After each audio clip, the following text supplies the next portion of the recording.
Pasar itu seperti hidup di dunianya sendiri. Setiap pagi sebelum matahari sepenuhnya terbit, hiruk-pikuknya sudah dimulai. Suara pedagang menawarkan dagangan, derit roda gerobak, dan bau campuran rempah, ikan asin, serta keringat manusia menciptakan suasana yang hanya bisa ditemukan di pasar tradisional Jawa Timur. Pasar ini, meski tampak biasa bagi sebagian orang, punya cerita yang lebih dalam dari sekadar transaksi jual-beli. Fajar Aditya, seorang pria berusia akhir 20-an, bukan pendatang baru di tempat ini. Ia lahir dan besar di kota kecil dekat pasar itu. Pekerjaannya sebagai pengantar barang membuatnya akrab dengan para pedagang di sana. Fajar bukan tipe orang yang mencolok. Ia sederhana, lebih suka mengamati daripada ikut dalam keramaian.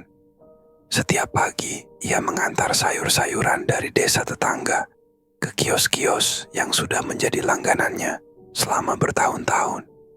Hari itu tidak berbeda dari biasanya. Matahari masih setengah tertutup kabut pagi ketika Fajar tiba di pasar. Ia mengenakan kaos polos dan celana panjang yang warnanya mulai memudar karena sering dipakai bekerja. Sepedanya penuh dengan karung-karung kecil berisi kubis, wortel, dan cabai merah. Saat melintasi gang sempit di antara kios-kios yang mulai buka, ia disambut oleh Bu Sarmi, pedagang sayur langganannya. "Fajar, seperti biasa ya. Tolong turunin di sini," kata Bu Sarmi sambil melambaikan tangan dari balik tumpukan tomat. Fajar tersenyum kecil. "Iya Bu, sebentar saya turunkan." Ia mulai memindahkan karung-karung dari sepedanya ke kios Bu Sarmi. Sambil bekerja, matanya tidak bisa tidak menangkap suasana pasar yang mulai sibuk. Beberapa pedagang sibuk menata barang dagangan mereka, sementara pembeli perlahan berdatangan. Kebanyakan ibu-ibu dengan keranjang rotan di tangan. Namun, ada sesuatu yang berbeda pagi itu. Meski Fajar tidak bisa langsung menunjuk apa yang terasa aneh.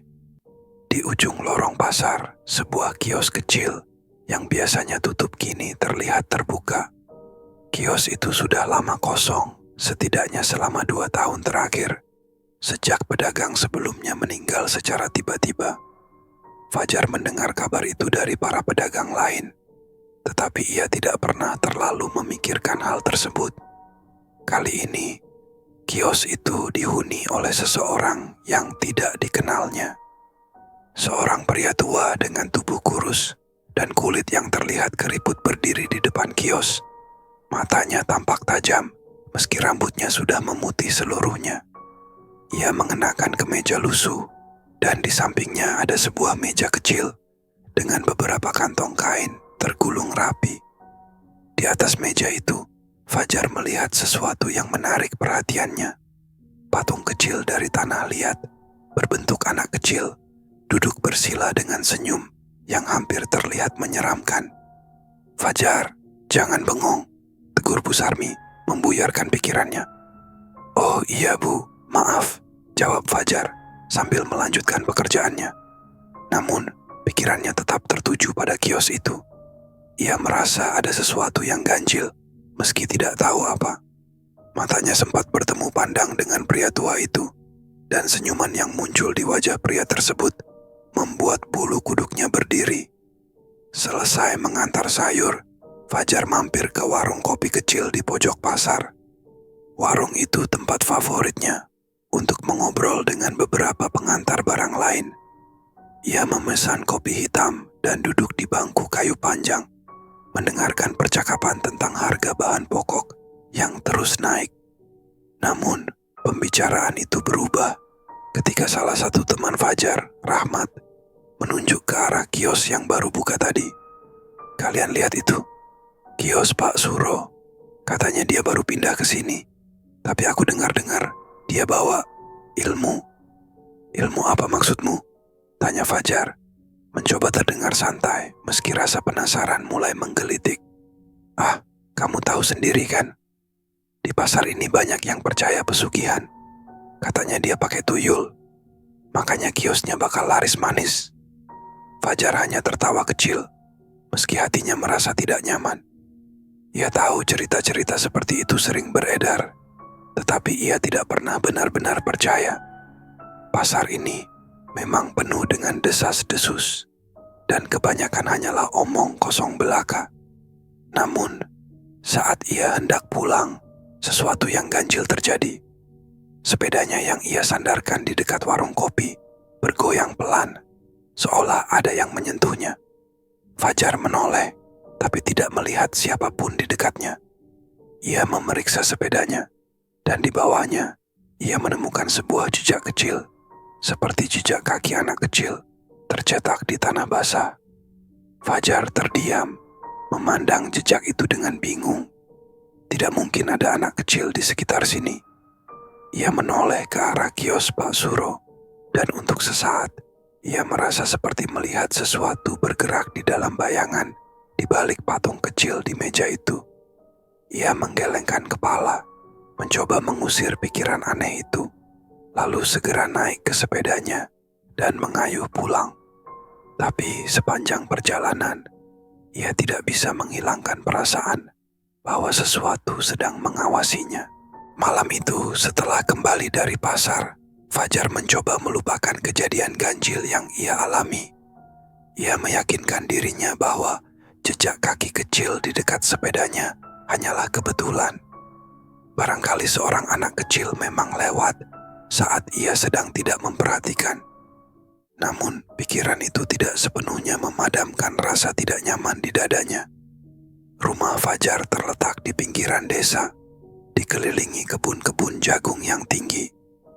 Udara malam terasa sejuk, disertai suara jangkrik yang biasanya membuat suasana lebih tenang.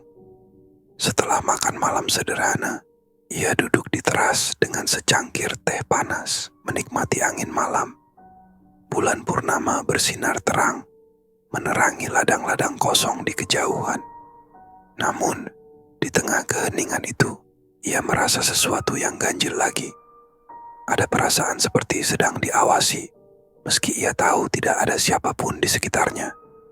Sekilas, ia menoleh ke kebun jagung di belakang rumahnya. Daun-daun tinggi bergoyang pelan diterpa angin, tetapi ada sesuatu yang membuatnya merasa tidak nyaman. Ia menajamkan pandangan, berharap itu hanya angin biasa. Ketika ia hendak berdiri, suara pelan seperti anak kecil tertawa tiba-tiba terdengar. Sangat lirih, hampir tidak nyata, tetapi cukup jelas untuk membuat Fajar terdiam.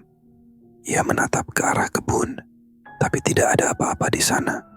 Hanya gelap yang membentang di bawah sinar bulan. Mungkin aku terlalu capek, gumamnya pada diri sendiri, mencoba mengusir perasaan aneh itu. Ia masuk ke rumah, menutup pintu, dan memastikan semua terkunci sebelum pergi tidur. Hari berikutnya dimulai seperti biasa. Fajar kembali ke pasar untuk mengantar barang-barang dagangan. Saat tiba, suasana pasar sudah ramai dengan pedagang dan pembeli yang saling tawar-menawar. Bau khas pasar, campuran keringat, rempah, dan sayuran segar langsung menyambutnya. Ia menurunkan barang-barangnya di kios Bu Sarmi yang seperti biasa menyambutnya dengan senyum ramah. Namun, saat ia berjalan melewati kios Pak Suro, ia merasa ada sesuatu yang berbeda. Patung kecil dari tanah liat itu masih ada di meja, tetapi kali ini posisinya sedikit berubah. Patung itu seperti menghadap langsung ke arah Fajar. Ia berhenti sejenak, memandang patung itu dengan alis berkerut. Apakah ia hanya membayangkan, atau seseorang memang sengaja mengubah posisinya? Fajar, suara Pak Suro tiba-tiba terdengar, membuatnya terlonjak. Pria tua itu berdiri di depan kios, menatap Fajar dengan senyuman samar yang sulit diartikan. "Kamu sering lewat sini, ya?" "Iya, Pak," jawab Fajar singkat. Ia mencoba bersikap sopan, meski hatinya merasa tidak nyaman. Pak Suro mengangguk pelan, matanya tetap tertuju pada Fajar. "Pasar ini punya banyak cerita tahu. Kalau kamu memperhatikan, kamu mungkin akan lihat hal-hal yang tidak semua orang bisa lihat. Fajar hanya mengangguk kecil, tidak tahu harus merespons apa. Ia melangkah pergi dengan cepat, mencoba menghindari percakapan lebih jauh. Namun, sepanjang hari itu, ucapan Pak Suro terus terngiang di kepalanya. Ketika malam tiba, Fajar kembali merasakan perasaan aneh yang sama seperti malam sebelumnya. Rumahnya terasa lebih sunyi dari biasanya, meskipun suara jangkrik dan desau angin tetap ada. Ia mencoba fokus pada pekerjaan kecil di dalam rumah, tetapi matanya terus melirik ke arah jendela yang menghadap ke kebun jagung. Kemudian, suara itu datang lagi. Kali ini lebih jelas. Suara tawa anak kecil, disusul oleh suara langkah kaki kecil di luar rumah. Fajar membeku di tempatnya, matanya terpaku ke jendela. Ia mendekati jendela dengan hati-hati, menyingkap tirai sedikit, dan melihat sesuatu yang membuatnya menahan napas. Di tengah kebun jagung, ia melihat bayangan kecil bergerak. Bayangan itu terlalu kecil untuk seorang dewasa, tetapi cara bergeraknya terlalu cepat untuk seorang anak. Ia hanya bisa melihatnya sekilas sebelum bayangan itu menghilang di antara batang-batang jagung. Fajar segera menutup tirai, jantungnya berdebar kencang. Ia mencoba meyakinkan dirinya bahwa itu hanya imajinasinya. Tapi perasaan bahwa sesuatu yang tidak terlihat sedang bermain-main di sekitar rumahnya tidak bisa ia abaikan. Saat ia mencoba tidur malam itu, suara langkah kaki kecil kembali terdengar. Kali ini lebih dekat, seperti mengitari rumahnya. Fajar memejamkan mata rapat-rapat, berharap suara itu hanya bagian dari mimpi buruk. Namun, di dalam hatinya, ia tahu ada sesuatu yang sedang mengintainya dari kegelapan. Ia tidak bisa mengabaikannya lebih lama lagi. Pagi-pagi sekali, seperti biasa, Fajar sudah mengayuh sepedanya menuju pasar. Kabut masih menggantung rendah di atas jalan setapak, dan udara dingin menusuk kulit. Ia tidak bisa berhenti memikirkan suara langkah kaki kecil yang ia dengar malam sebelumnya. Meski ia terus mencoba meyakinkan dirinya bahwa itu hanya hembusan angin atau hewan kecil, bayangan tentang apa yang mungkin mengintainya dari kegelapan tetap terpatri di benaknya. Saat tiba di pasar, suasana mulai ramai. Pedagang sibuk menata barang dagangan, dan pembeli berdatangan dengan keranjang rotan di tangan. Fajar berusaha menenangkan pikirannya dengan rutinitas harian, mengantar sayur, berbincang singkat dengan para pedagang, dan menyeruput kopi hitam di warung kecil. Namun, suasana di pasar itu sendiri terasa berbeda, seolah ada sesuatu yang mengintai di balik keramaian. Kios Pak Suro menarik perhatian Fajar lagi pagi itu. Patung kecil yang kemarin dilihatnya kini terlihat berada di sudut meja, namun posisinya tetap tampak seperti menghadap langsung ke arah Fajar. Saat ia melewati kios itu, pria tua itu menatapnya dengan senyum tipis. "Kamu sudah mulai merasakannya, kan?" tanya Pak Suro tiba-tiba. Langkah Fajar terhenti. Ia menoleh, mencoba membaca maksud dari ucapan pria itu. "Merasakan apa, Pak?" tanyanya. Mencoba bersikap tenang, meskipun hatinya mulai gelisah. Pak Suro hanya mengangkat bahu, lalu berbalik masuk ke dalam kiosnya tanpa menjawab. Fajar berdiri di sana beberapa saat, bingung dengan apa yang baru saja terjadi. Ia tidak tahu apakah pria itu hanya bercanda atau benar-benar tahu sesuatu yang Fajar sendiri tidak tahu.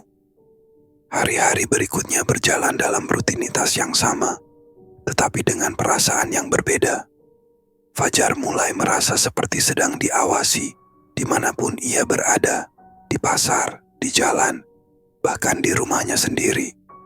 Kadang saat ia bekerja di kebun kecil belakang rumahnya, ia mendengar suara langkah kaki kecil di antara batang jagung. Namun, ketika ia menoleh, tidak ada apa-apa di sana.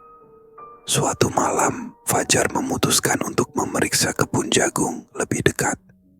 Dengan membawa senter kecil, ia menyusuri jalur sempit di antara tanaman yang menjulang tinggi. Udara malam terasa lebih dingin dari biasanya, dan desau angin yang melewati daun jagung terdengar seperti bisikan-bisikan halus. Di tengah kebun, ia berhenti. Ada sesuatu di tanah yang menarik perhatiannya. Sebuah jejak kecil seperti jejak kaki anak-anak. Fajar berjongkok, memperhatikan jejak itu lebih dekat.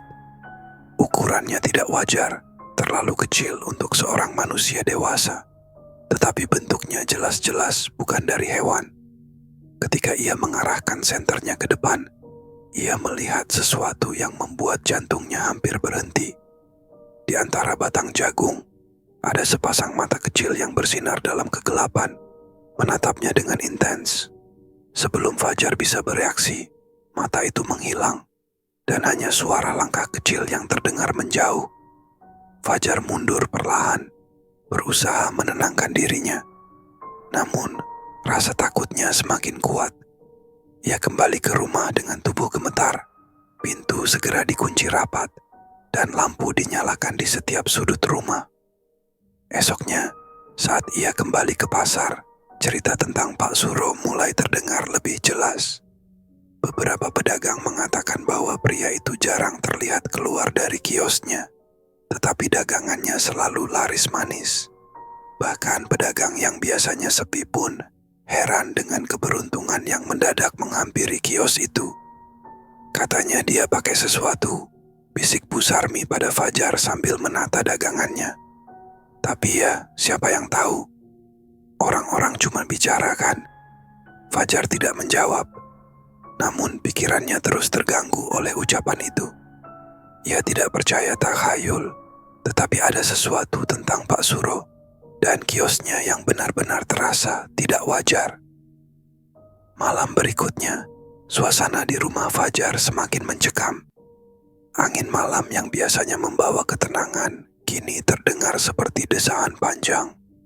Suara langkah kaki kecil itu kembali terdengar, kali ini lebih jelas, mengitari rumahnya seperti sedang bermain-main.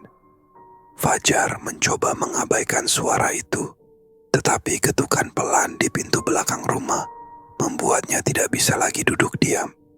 Ia mendekati pintu dengan hati-hati, menempelkan telinga ke kayu, berharap bisa mendengar sesuatu. Namun, tidak ada suara apapun, hanya keheningan yang terasa semakin menekan. Ketika ia akhirnya memberanikan diri membuka pintu, tidak ada siapapun di sana. Tapi sesuatu di lantai menarik perhatiannya. Sebuah benda kecil tergeletak di ambang pintu. Sebuah patung tanah liat, berbentuk anak kecil dengan senyum tipis yang aneh. Persis seperti yang ada di kios Pak Suro. Fajar merasa tubuhnya kaku. Ia memungut patung itu dengan tangan gemetar, memperhatikan setiap detailnya. Patung itu dingin, seperti baru saja keluar dari tempat yang lembab. Dan saat ia menatap matanya, ia merasa seperti ada sesuatu yang sedang memandang balik kepadanya. Di dalam rumah, suara langkah kecil itu kembali terdengar. Kali ini datang dari dalam ruangan. Pagi itu, Fajar duduk di teras rumahnya. Matanya sembab, tanda kurang tidur setelah malam panjang yang penuh ketegangan. Rumah yang selama ini menjadi tempat perlindungannya, kini tidak lagi terasa aman. Setiap sudutnya, setiap bayangan yang terbentuk oleh cahaya pagi, terasa mencurigakan. Patung tanah liat yang ia temukan malam sebelumnya masih tergeletak di meja dapur, seolah-olah menunggu untuk diperhatikan. Fajar tidak bisa mengabaikan rasa tidak nyaman yang menguasai dirinya. Langkah kecil di lorong rumah, suara ketukan, hingga perasaan bahwa sesuatu sedang mengawasinya. Semua itu terus terbayang di pikirannya. Ia mencoba mengingat kapan semuanya dimulai, mencoba menemukan pola atau jawaban. Tetapi hanya ada satu hal yang terus muncul di pikirannya. Kios Pak Suro. Apakah ini semua ada hubungannya dengannya? Gumam Fajar, mencoba mencari logika di tengah kegelisahannya. Ketika ia tiba di pasar hari itu, suasananya terasa berbeda. Pasar yang biasanya penuh dengan percakapan riuh dan tawar-menawar kini terasa lebih sepi, seperti semua orang sengaja menurunkan suara mereka. Kios Pak Suro tetap berdiri di tempatnya, tetapi kali ini tidak ada pria tua itu di sana. Hanya meja kayu, patung-patung kecil, dan gulungan kain yang tertata rapi. Fajar mendekati kios itu dengan langkah ragu. Jantungnya berdebar kencang ketika ia berdiri di depan meja. Salah satu patung di sana terlihat identik dengan yang ia temukan di rumahnya. Bentuknya, senyumnya, bahkan retakan kecil di salah satu sudutnya. Fajar ingin menyentuhnya, tetapi ada sesuatu yang menahan tangannya, seperti peringatan tak kasat mata. "Kenapa kamu di sini?" Suara itu mengejutkan Fajar. Ia menoleh dan melihat Pak Suro berdiri di belakangnya. Wajahnya tanpa ekspresi seperti biasanya. Fajar berusaha mengumpulkan keberanian. "Pak, apa sebenarnya yang terjadi? Kenapa saya merasa ada sesuatu yang tidak beres?" Pak Suro hanya menatapnya lama sebelum akhirnya tersenyum kecil. "Kadang kita tidak perlu tahu semua jawaban, Nak. Beberapa hal lebih baik dibiarkan begitu saja." Jawaban itu tidak memuaskan Fajar, tetapi ia tahu ia tidak akan mendapatkan lebih dari itu. Pria tua itu melangkah masuk ke dalam kios, meninggalkan Fajar sendirian dengan pikirannya. Malam itu Fajar memutuskan untuk melakukan sesuatu yang selama ini ia hindari. Ia membawa patung tanah liat yang ditemukan di rumahnya ke kebun jagung di belakang. Dengan sekop kecil, ia menggali lubang dan mengubur patung itu di dalamnya. Ia berharap dengan cara ini, apapun yang menghantuinya akan berhenti. Namun, saat ia selesai menutup lubang itu, angin dingin tiba-tiba bertiup kencang, membuat dedaunan jagung bergoyang liar. Suara tawa anak kecil kembali terdengar, tetapi kali ini lebih jelas, lebih dekat. Fajar memutar tubuhnya, mencari sumber suara, tetapi tidak ada apa-apa di sana. Hanya kegelapan yang menyelimuti kebun. Dengan napas yang tersengal, ia berlari kembali ke rumah, mengunci pintu di belakangnya. Ia tidak tahu apakah tindakannya itu berhasil, tetapi ia merasa tidak punya pilihan lain. Malam itu, ia akhirnya bisa tidur, meskipun tidak sepenuhnya tenang. Hari-hari berikutnya berlalu tanpa kejadian aneh. Pasar kembali ke rutinitasnya, dan rumah Fajar terasa lebih damai.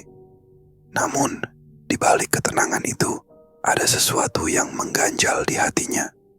Setiap kali ia melewati kios Pak Suro, pria tua itu selalu menatapnya dengan senyum yang sulit diartikan, seolah mengetahui sesuatu yang Fajar tidak tahu. 1 minggu setelah ia mengubur patung itu, Fajar kembali ke kebun jagung. Rasa penasaran membawanya ke tempat ia menguburnya. Ia menggali lubang itu dengan tangan gemetar, berharap menemukan patung itu masih di tempatnya. Namun, saat tanah itu terbuka, lubang itu kosong. Tidak ada patung, tidak ada jejak apapun. Fajar terdiam, tubuhnya dingin seketika. Ia merasa di balik semua yang telah ia lakukan, ada sesuatu yang lebih besar, sesuatu yang belum selesai. Dan malam itu, ketika ia berbaring di tempat tidurnya, ia kembali mendengar suara langkah kecil di dalam rumahnya.